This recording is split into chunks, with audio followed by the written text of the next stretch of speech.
নবীকে আমরা ভালোবেসে একটা মিলাদ, মিম ইয়া লাম আলিফ দাল, মিলাদ মানে কি? মিলাদ যাকে ইংরেজিতে বলছে ডেট অফ বার্থ, বাংলাতে বলছে জন্ম তারিখ, পদার্পণের দিন, আগমনের দিন। এই দিনে বেরাদুল ইসলাম মুআজ্জাজ সামিনে কেরাম, নবীর মিলাদ মাহফিল মানে হচ্ছে নবীর জন্ম বৃত্তান্ত আলাপ আলোচনা করা, এটাই হচ্ছে মিলাদ। তাহলে মিলাদে মানে আমরা হাদিস পড়ি, কোরআন পড়ি, দরুদ পড়ি, ফাতিহা পড়ি এবং নবীর গুণগান গাই, আল্লাহর প্রশংসা করি, ফেরেশতাদের নাম নেওয়া হয়, সাহাবীদের নাম নেওয়া হয়, পাক পাঞ্জাবান আহলে বাইতে আতহারদের নাম নেওয়া হয়। তাহলে বুঝতে পারা হলো মিলাদ করা ভালো জিনিস। মসজিদে করলেও জায়েজ হবে, মাঠে করলেও জায়েজ হবে, কোরআতে নদীর পাড়ে করলেও জায়েজ হবে, কোরআন গ্রামে ঈদগাহের সাইডে করলেও জায়েজ আছে, কোরআন গ্রামে কোন হাজী সাহেবের বাড়িতে করলেও জায়েজ আছে, কোন আপনার সাধারণ মানুষের বাড়িতে করলেও জায়েজ আছে, মাস্টারের বাড়িতেও জায়েজ আছে, ডক্টরের বাড়িতেও জায়েজ আছে। এক কথায় ফেরেশতাদের সুন্নাত হলো মিলাদ পালন করা, সাহাবীদের সুন্নাত হলো মিলাদকে কায়েম ও দায়ম করা।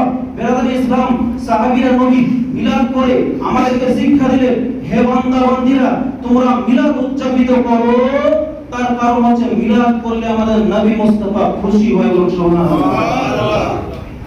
দুই নম্বর কথা, নবী পৃথিবীতে এলেন আর পৃথিবীতে এসে সাজদাই করলেন এবং কান্না করলেন। সাজদা কেন করলেন?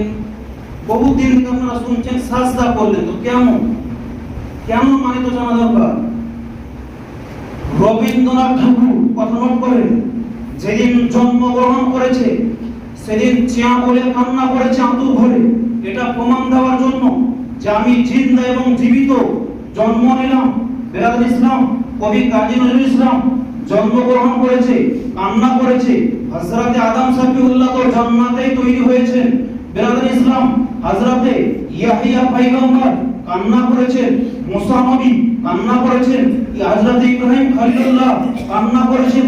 সমস্ত নবী, সমস্ত সাহাবা, আপনারা আমরা সকলেই কান্না করেছি।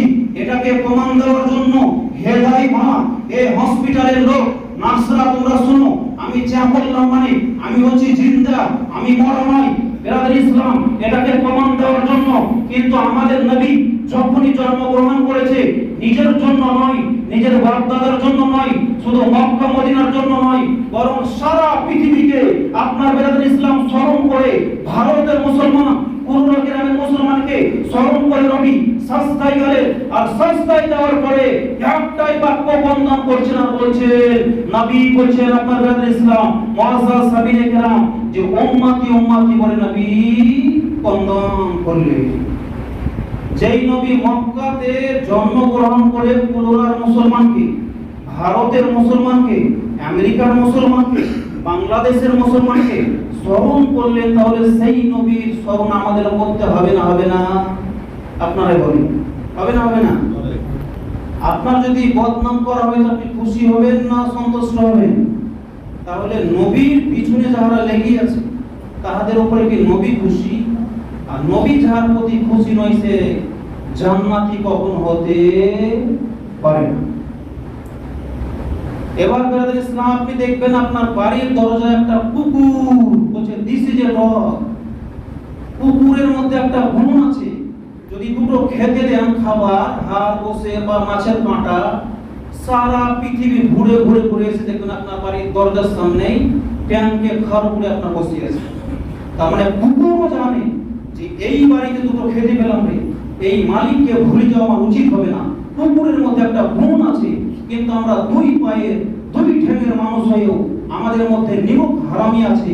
যে নবী মুস্তাফার দেওয়া জমিন আসমান আমরা ভক্ষণ করছি, নবী মুস্তাফার দেওয়া চোখ আমরা কোরআন মসজিদ মাদ্রাসা নামাজ রোজা সব করছি, আর সেই নবী মুস্তাফারই প্লেটের খাচ্ছি আর সেই প্লেটকে ফুটো এবং ছিদ্র করছি। এটা কুকুরের মধ্যে একটা গুণ আছে, কিন্তু সেই গুণ আমাদের মধ্যে।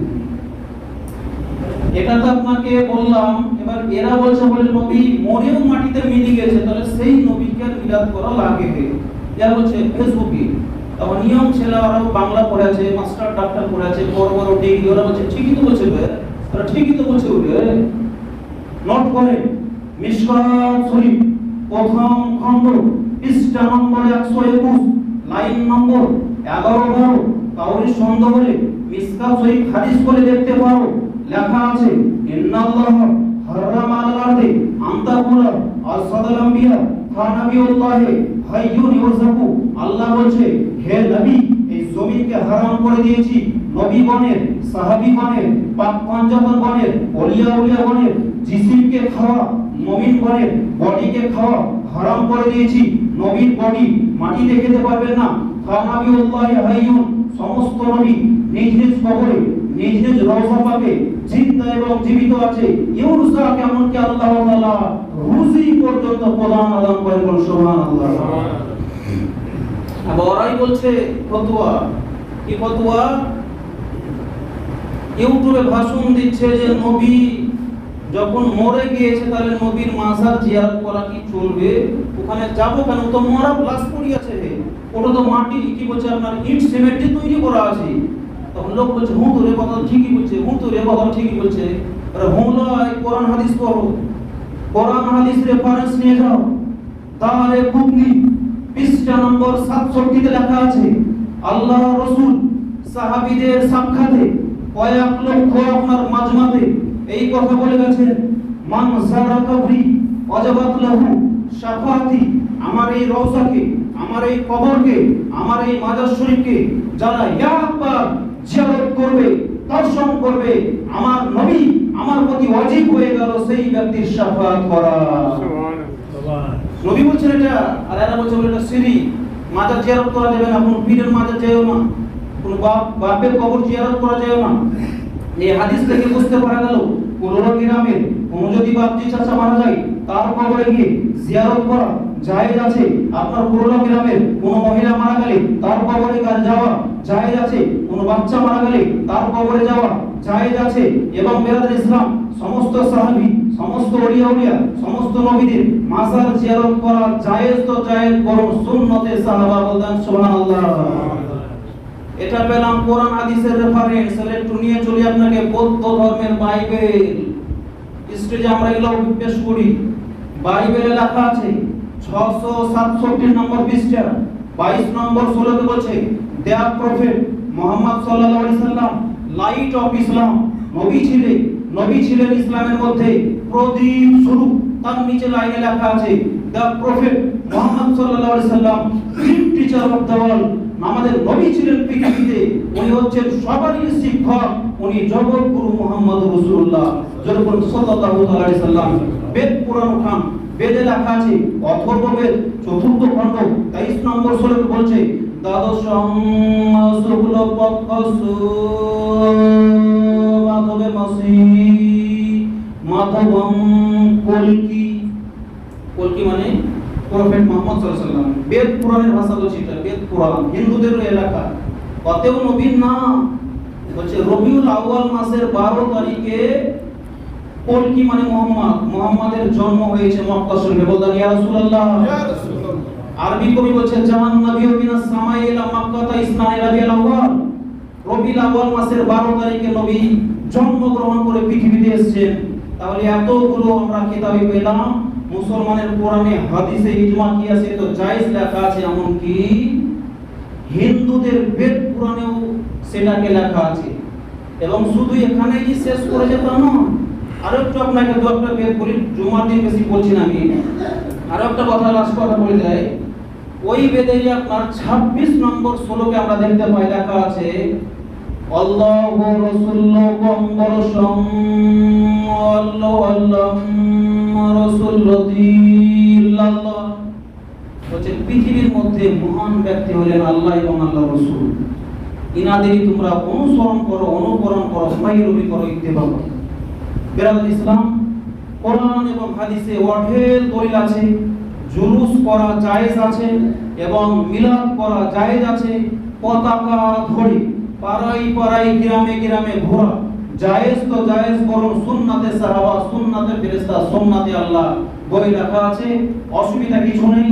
সোমবারের দিন গোসল করে সুন্দর করে আতর করে ড্রেসগুলোকেও পরে বলছে আপনার রোজার পরে যে ঈদটা হয়, কুরবানির দিন একটা ঈদ, জুমার দিন একটা ঈদ, কিন্তু মুসলমানদের সেরা ঈদ, ঈদের ভাগ আপনার হেড অফ দ্য ডিপার্টমেন্ট হচ্ছে রবিউল আউয়াল মাসের 12 তারিখ, মানে নবীর জন্মদিন যেই দিনে হয়েছে সেটা হচ্ছে সেরা ঈদ।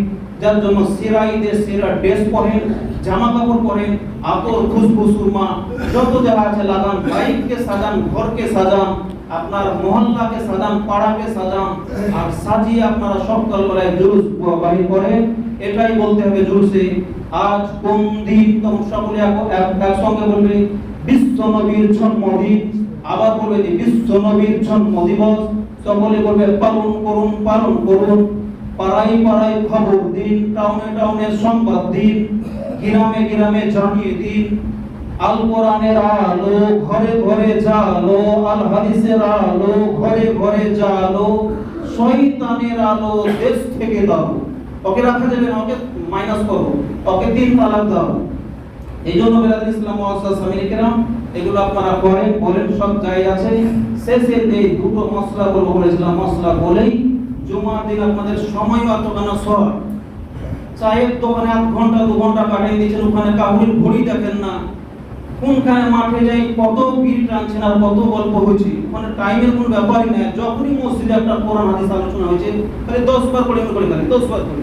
আরে ভাই 5 মিনিট দেরি হলো কোরআন হাদিস বলতে, তো কি ক্ষতিটা কি? এতে ঈমান আরো তাজা হবে, নবীরই তো প্রশংসা হয়েছে, আল্লাহরই তো গুণ গাওয়া হয়েছে, অসুবিধা কি আছে? সপ্তাহে তো বহু লোক আছে 6 দিন পরে একদিন মসজিদ আসে, মানে শুধু জুমা পড়ে। কিছু কিছু লোক আছে 5 ওয়াক্ত নামাজ পড়ে, আবার কিছু কিছু লোক আছে 4 ওয়াক্ত নামাজ পড়ে, ভোরে ওকে পাওয়া যায় না। আবার কিছু কিছু লোক আছে ওই রমজানে পড়েছে, আবার রোজার চাঁদ যেদিন ঢোকবে সেদিন মসজিদে আসবে, তার আগে আর ঢোকবে না, তওবা করে একবার চেন্নাই চলে গেছে কাজে।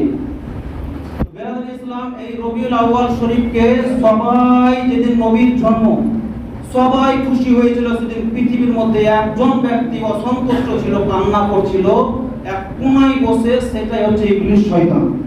ইবলিস শয়তান ছাড়া নবীর বেলাগাত শরীফে জন্মদিনে সবাই খুশি, আসমানে ওইদিকে ফেরেশতারা খুশি, জান্নাতে ফেরেশতারা খুশি, পৃথিবীতে আপনার মানুষেরা খুশি, কীট পতঙ্গ, গাছপালা, ডালপালা, পাহাড় পর্বত সবাই খুশি।